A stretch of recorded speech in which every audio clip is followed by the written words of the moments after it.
chunks of chorizo, ham, and a savory sofrito. That is what we call Cuban pasta. I'm Chef Patty, and welcome to the Mad Table.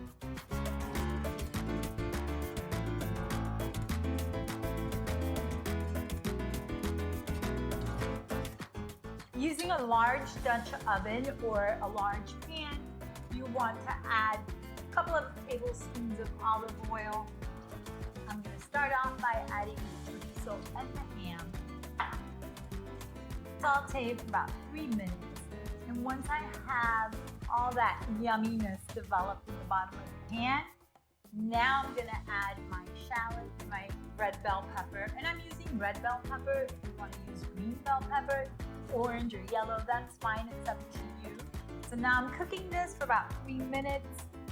Oh, this looks so good. I wish you could smell what I'm smelling right now. So I'm gonna add the garlic. And I'm lowering my heat to medium-low. I don't want my garlic to burn.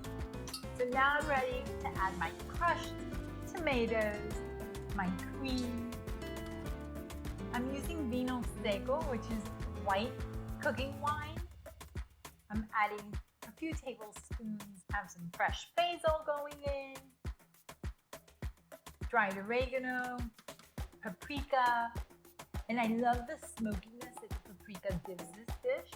And now I'm ready to reduce my heat to low, and we're gonna simmer this for about another 5 to 7 minutes. And finally, some salt and pepper, and our sauce is done.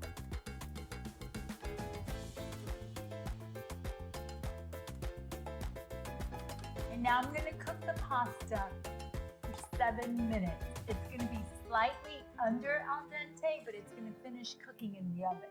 Before straining the pasta, I always like to reserve a little bit of pasta water, just in case I need to thin out my sauce. So now I'm adding my pasta back to the sauce.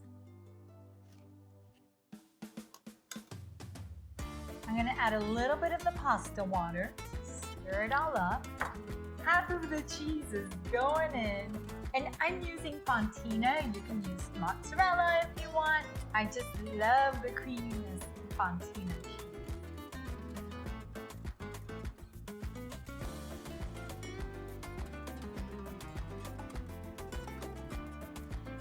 Then it's going in the oven at 350 degrees for 20 to 25 minutes. It's so good.